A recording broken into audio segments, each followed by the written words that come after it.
Brother Aaron and the Testimony Project.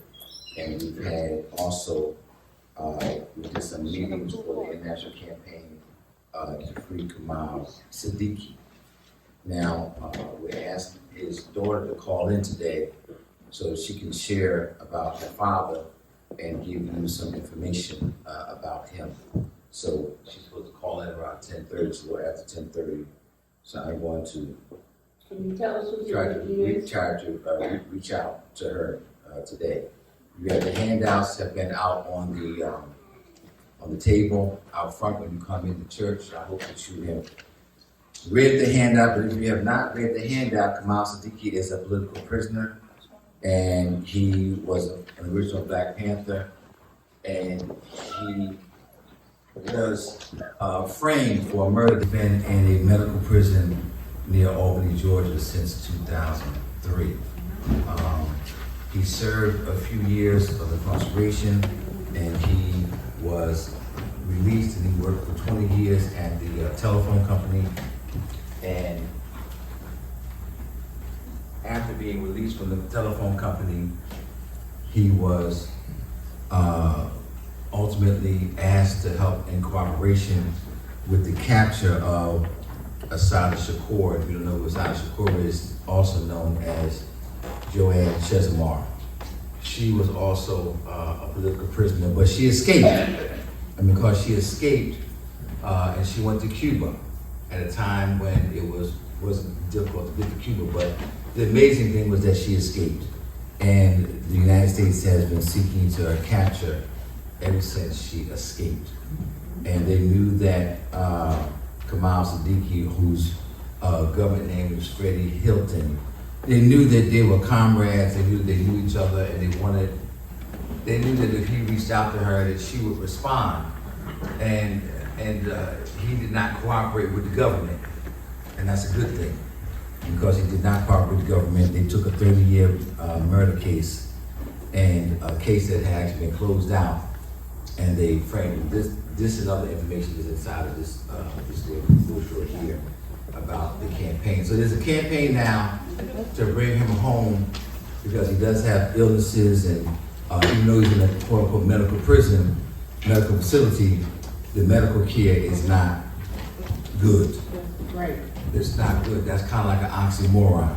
And I went to Atlanta last month to meet with some of the people that's on the committee in the Atlanta area. Most of the people are in the Atlanta area because that's where he's being held. They have a legal team.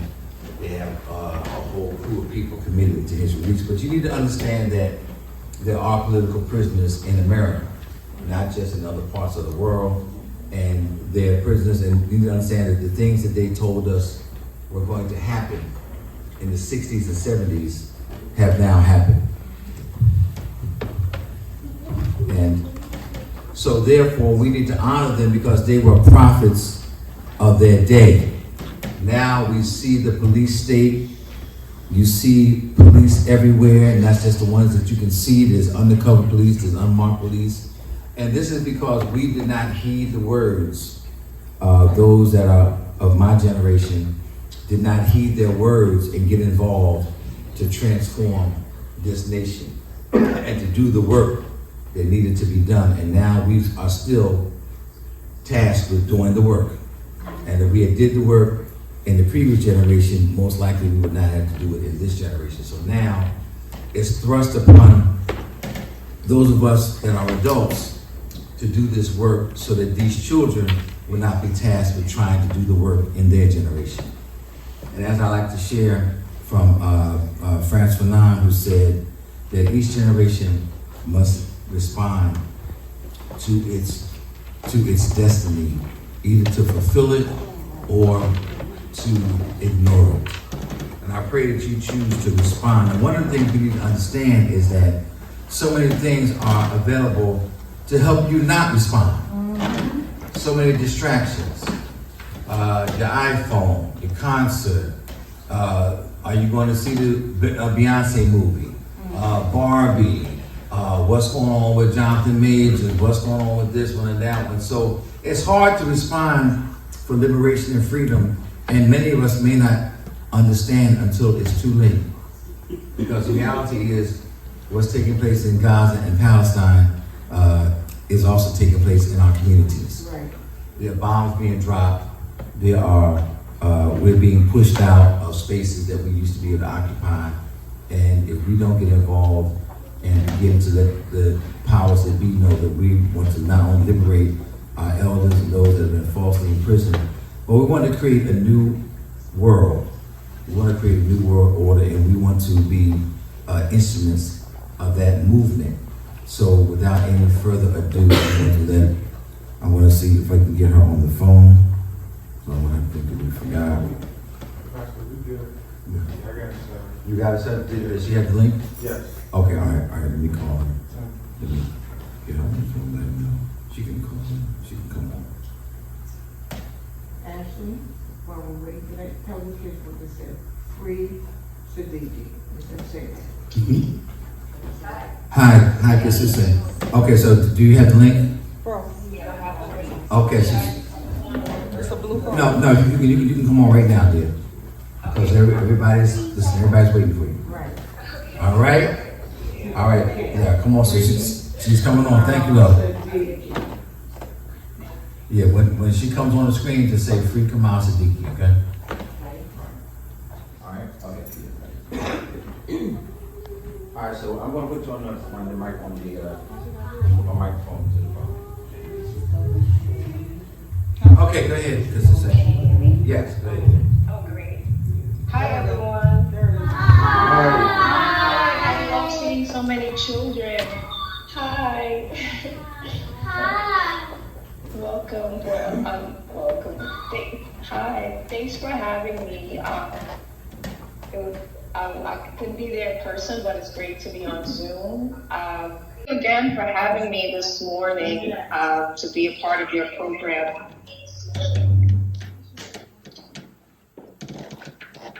I want to talk about my father, Kamal Siddiqui. It's something to see all the children in the front row, because I think about when I was a child and a little girl, just being with my father and having him in my life and calling him daddy. So I think it's just great to have your father. But I just, again, thank you, Reverend Keith, for having me on the program to talk about liberating our elders. I don't know, as you know, my father is a political prisoner. I don't know if the children in the front know what a political prisoner is or a freedom fighter is. My daddy is in prison. And I wanna, just thinking about being in the church and having faith, if it wasn't for my father's spirituality and spiritual belief and his Islamic faith, I don't think he would be where he is today. My father is my hero because of his resilience. And regardless of all that he's been through and all that our family has been through, that he still has faith and he still has light. And he, even with the wounds and just dealing with medical neglect, there is a warrior. He is a warrior.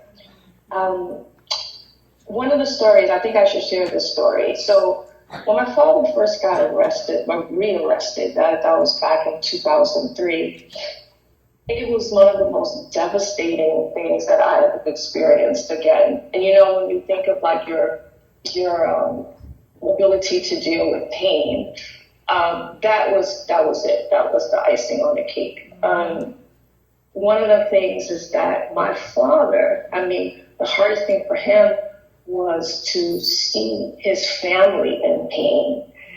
He understood the system and he knew what he had to deal with. But for him to see his daughters and grandchildren be separated, that was just a lot.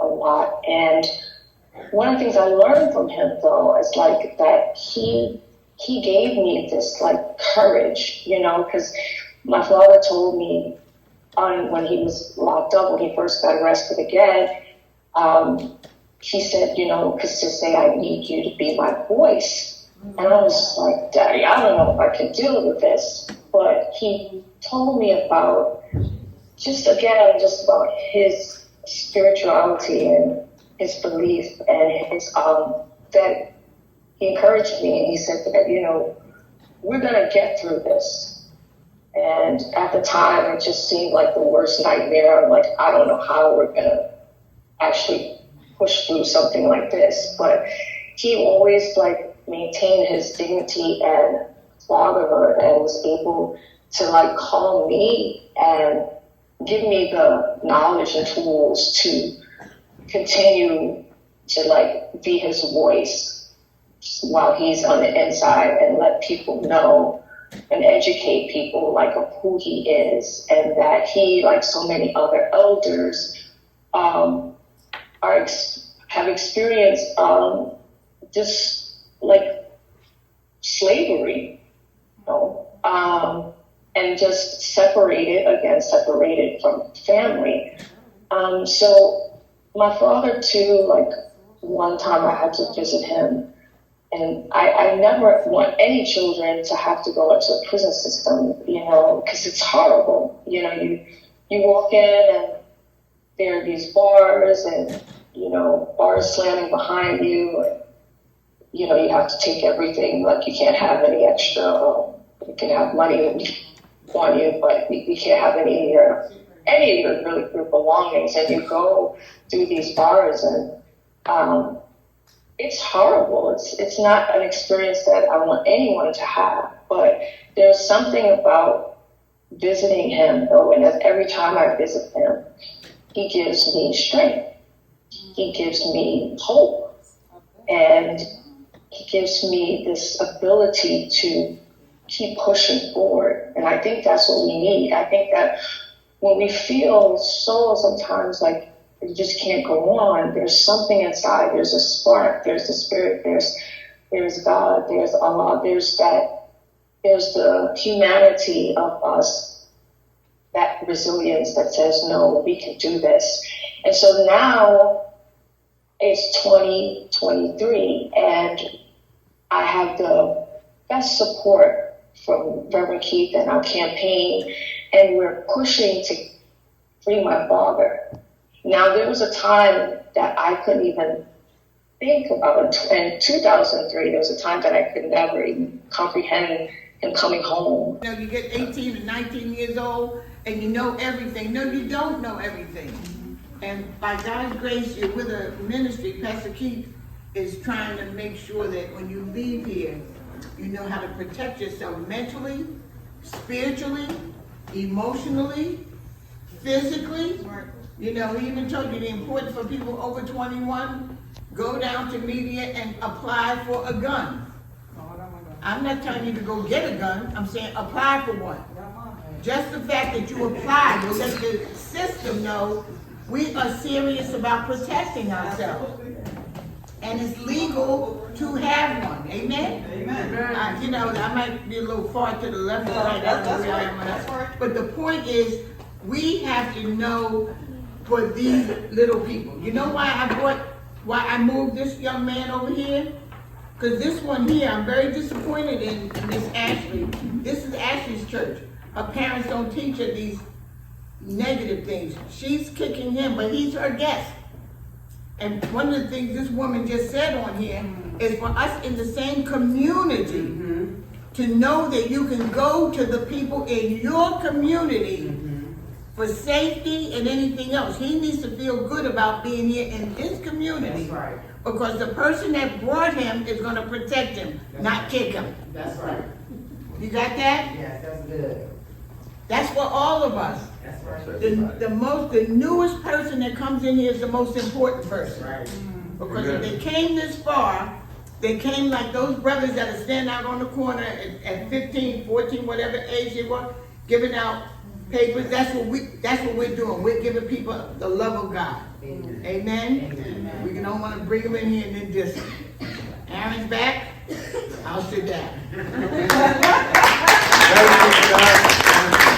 Hey everyone, good morning. morning, family. Good morning. So, this weekend was a real impactful, powerful weekend. For those of you that don't know, I have an organization called the Testimony Project.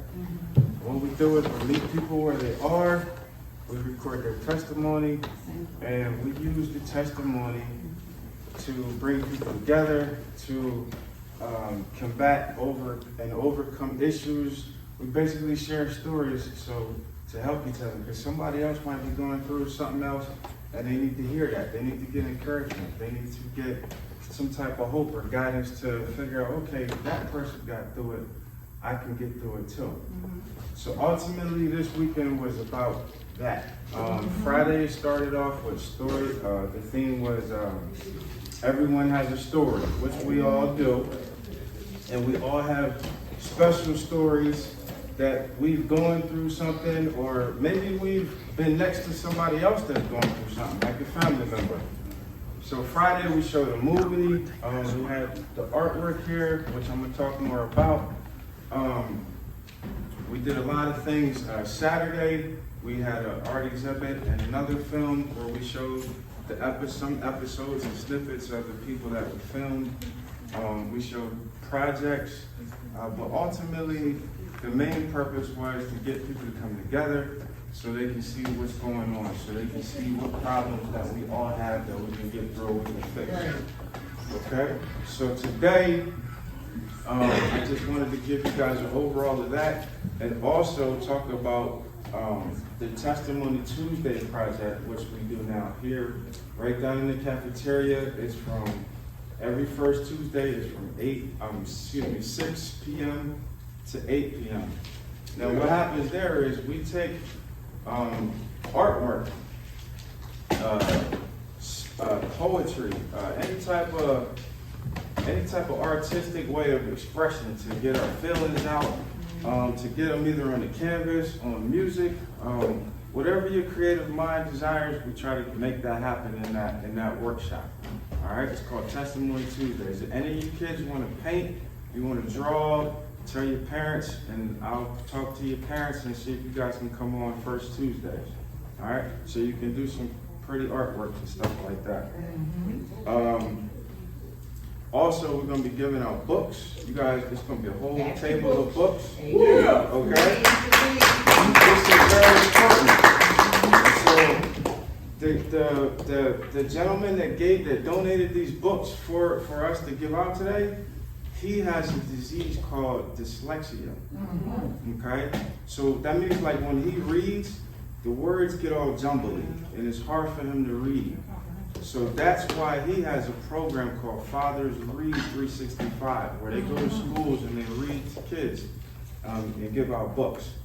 Now, can anybody tell me why it's important to read? Wait, she raised her person. So you can learn how to read? Yeah, so you can learn how to read. Anything else? Anybody else? What you had asked me? So you know how to read words. How to read words. Go ahead, Mr. Hightower. So now you know how to read. Yeah, you know how to read. But also, the most important thing, so you can get smarter, so you can learn how to talk better, you can learn how to read better, you can communicate with people better. And the best thing, the funnest thing for you guys is not but learning things anywhere. You can take adventures. You can open this book, you can go anywhere you want. You can go to Africa, you can learn about Africa. You can learn about family, love, whatever you want to know, want to learn anything about. There's whole tons of books downstairs. All right? So I want y'all to take your time, go down there and check them out. And if you don't like any, think about a brother or sister, cousin for Christmas. Grab them something, grab them a Christmas present. So you can take more than one book, okay? And the parents as well. Yes, sir. And we want to encourage our students to look up every word they don't know. Oh, that's a good point. This will make word them that you don't smart. know or understand, point it out. Ask mommy, daddy, grandma, whoever. They said, what's this word? Can you look it up for me? And they'll tell you what it means. Okay? Because it's important to know what words mean. Because somebody might hand you a piece of paper and you don't understand it.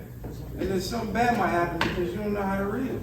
You know what I mean? Or you don't know what the word means. So they're very important, okay? Yes. Anybody have any other questions? Nope. All right, so coming down to the paintings. And Sister Portia can come up in a second. So I'll start off with this. So like I was talking about in the workshop. Hold it up, you know, you can't see that. Yeah, I'm sorry. I was at there last week. Friday, so I know I couldn't see. In the workshops that we do, like I was talking about, we take artwork and then we express how we feel. So in this particular one, it's not done. I've been working on this for about a year. So this is basically my testimony, all in a visual. So I put what I went through birth, through all the way till now. So that's why I'm taking my time and I'm putting in new stuff all the time when I think of it. And so down here, you can see the birth, and then right here, you can see the journey. And then these are emotions that I used to have and things that I used to go through right in here. And then as you see, as it's going up, I'm coming out of that. So I'm happy, I'm victory, right? Because things are going good.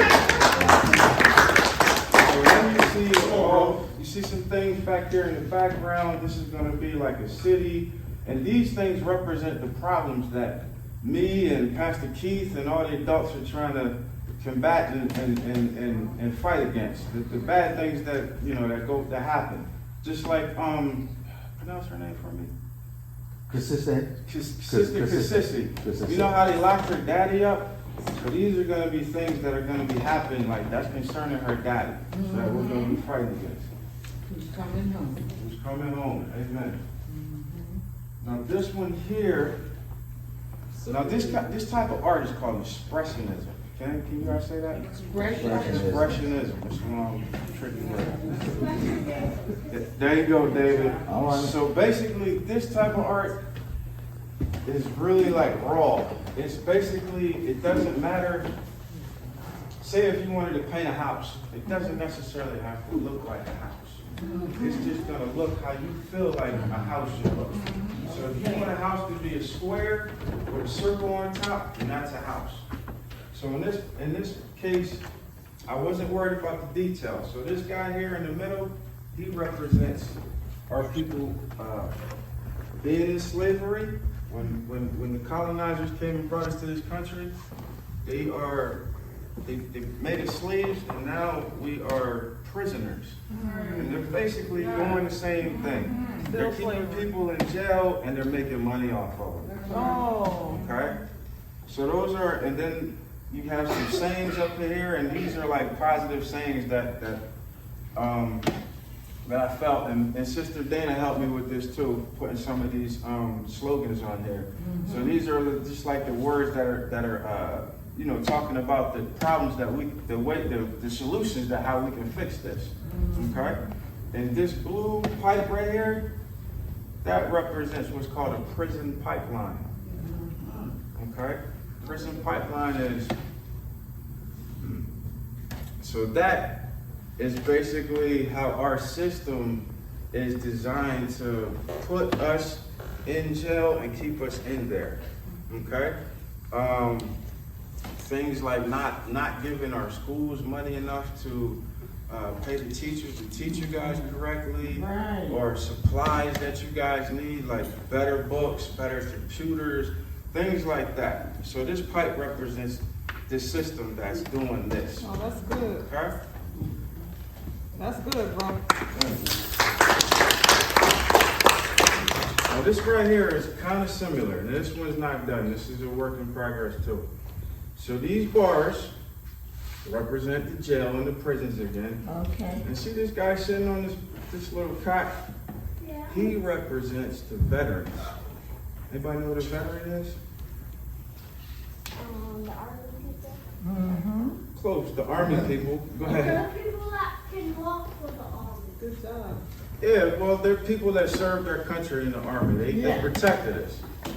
So, unfortunately, those guys get put in jail too. And sometimes, most of the time, they don't get the real help that they need.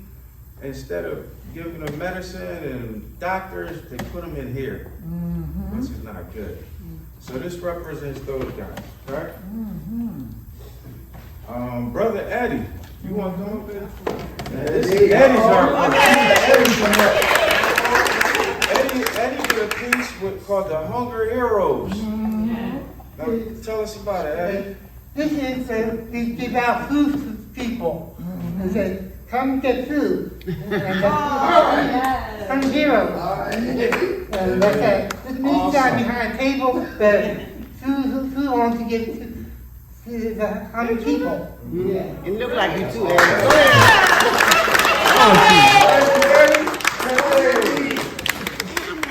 Of course, and Miss Portia, she did this one. She's gonna come explain this one. Okay. I'm scared to hold this. Yes, it is. And so my piece is entitled Embracing Infinite Love. And for me to explain this, so our younger folks can understand, sometimes in life, right, we lose things and it can make us really sad. And this was a time of me remembering a time when I lost something very precious to me, which was my son. His name was Desmond. And in that time of me being really sad, I was in a really dark place, and so I didn't know how I was going to make it out, how I was going to be happy again. But the beautiful thing is that the God that we serve and the faith that I had let me to know that I wasn't alone. So what you see here in this picture is in the sky. I believe that all our little babies that are born too soon, that they go back with God. So in the sky you see sleeping babies that are asleep on pillows with their hands folded, and they're back in heaven with God. Okay. This heart, this infinite heart, infinite means it goes on and on and on forever. It's never ending. This infinite heart has vital signs, which vital signs, you ever hear your heart beat and it's like this, right? So this sign right here represents that, and this long line right here represents when the heart stops beating. But at the end, there's a little heart that beats again. So it means that this love is forever, right? Forever. And these colors, Mr. Aaron in our art class and our workshops on Testimony Tuesdays, he teaches us about colors and what these colors mean. So in my painting, in my art, you see the blues, you see some blues, you see some greens. What other colors do you see in here? White. You see Brown. You see some browns, right? Some earth tones. What do you say? You see green. There's some yellows in there too. There's some red in there. Yes. Tan. There's some tans. Yeah, you got your neutral And some color. black. Yep. There's some Oh, black and in some there. pink. Definitely, we see some blends of pink. Color. So also, yeah, so a lot of those colors represent transformation. It represents new life, new beginnings. And that was very important to me in my journey of healing. And healing means getting better, right? From being sad to feeling happy again. So these colors in the heart, and an organization that I started because of the loss of my son. The reds in the heart represent the family ties, our blood, the things that bind us together. The black represents the grief, the sadness, right? But then after that, we have the white, which represents hope and grace, that I will one day see my son again, and that I will have happier days. In the tree, this tree, right, with the butterfly, represents new life, the tree being the tree of life. And on the tree, you see hanging here, these tags, these represent not just Desmond, but all of my children that are going back to be with God, that had a short time here on earth. The most powerful part for me on this painting is this dirt, this sanded path right here that has stones represented.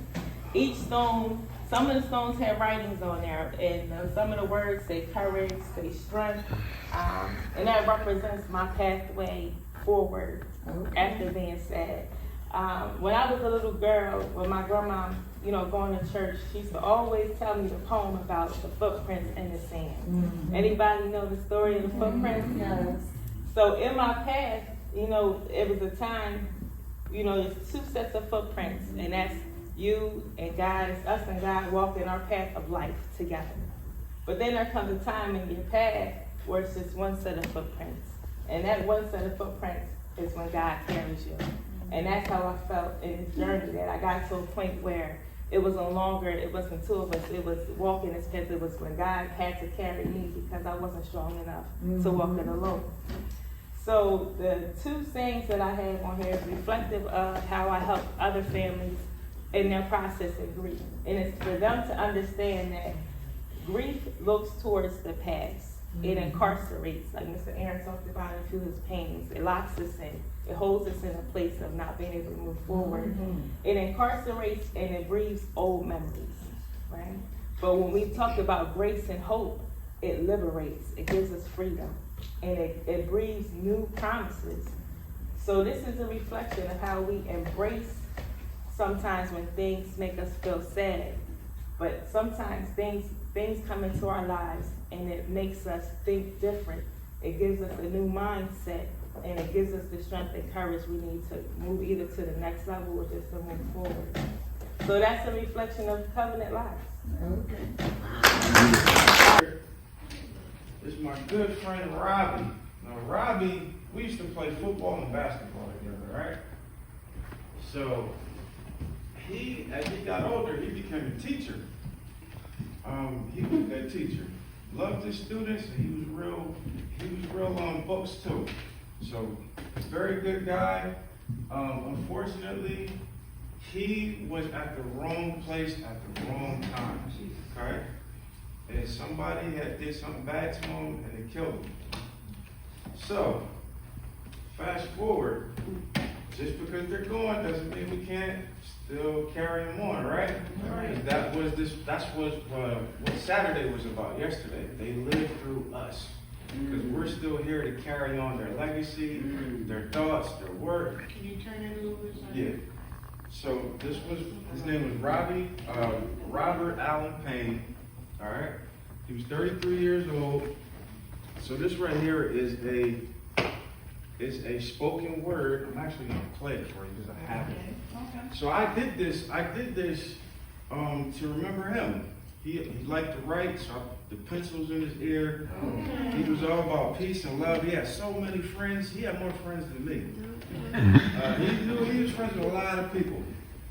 So I was really, and these colors represent the pain and the hurt that happened to him, but it still gives you that brightness with the orange and the yellow coming through to give you some hope. All right, and that's why his face is really bright.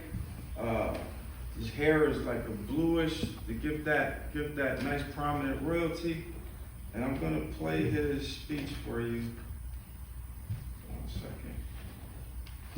That's the speech written on a portrait. Right? Yeah, it's written right on there. You guys can come up and take a look later. But so just so you can hear his voice.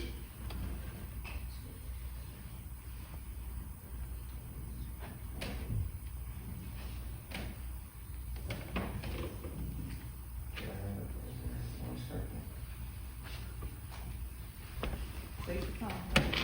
Yeah. There we go. So he wrote this not too long before he got killed. Knowledge is the most important asset to a person's arsenal. Who the person who you are and where you're from. It's imperative to self-development, right?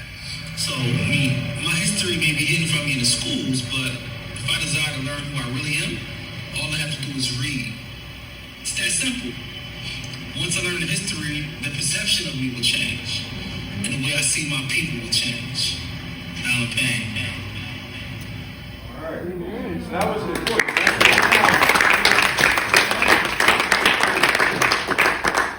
And this is him again.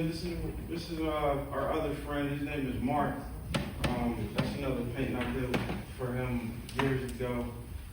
But yeah, so it's very important to carry on our loved ones, right? The ones behind the walls, the ones that are gone, the ones that went back to God in heaven. It's important that we do that. That's why it's important for us to read, so we can get smarter, so we can learn things, so we can learn other ways how we can keep these things going, okay?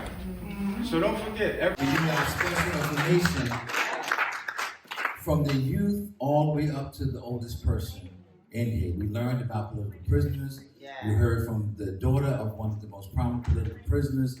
We learned about self-actualization, because that's what all these paintings represent. Knowledge of self, expression of self, self-worth, self-dignity. And if we don't learn those things, then we haven't had church.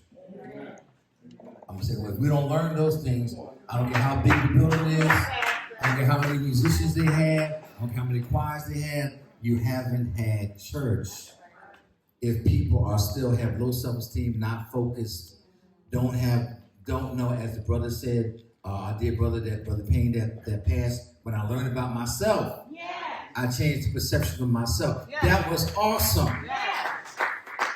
We want to make sure that you learn about yourself, so you can change the perception of yourself, and then others will change their perception of you.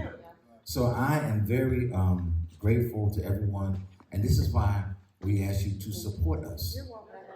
Because when you support us, you know that these type of things will continue to happen. And we know that we will continue to reach out to the children, and we'll continue to reach out to the bigger children, so that they can begin to change their perception of themselves. How about that? Because what you need to understand is this: we're in very good time, because this program was supposed to last till 1 o'clock. So nobody get all fidgety, because if Beyonce was up here during Renaissance, all y'all Negroes would be camped out. So we're excited, and I want to, as we also go on, I want to recognize our dear guests. So much is happening this weekend. Our guests from New York, from is it Bronx or Brooklyn? The Bronx. Brother Tariq, Santa Brother Tariq, so I can see you. One of the original Black Panthers. One of the original OGs, still here, and still a bad man. Okay? You want to say something to him, Brother Tariq? Say something to him, please. First of all, I want to thank Pastor Calvin and Pastor Keith for having this assembly. This is an assembly of good people. You know, it's like being on Noah's Ark. Noah. It's not. I'm not talking about Noah. Right. I'm talking about K-N-O-W. I got you. This is good for you to have good people here like this. You know? So, Brother Fred Hilton, Kamal Siddiqui, he was also a Panther. And we say that we are Panther, not former Panther. And I know people say that the Black Panther Party was defeated by the government. That's true. But not all of us surrendered. So some of us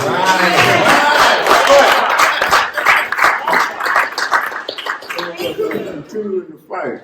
And the fight, as the brother was pointing out, the brother passed away.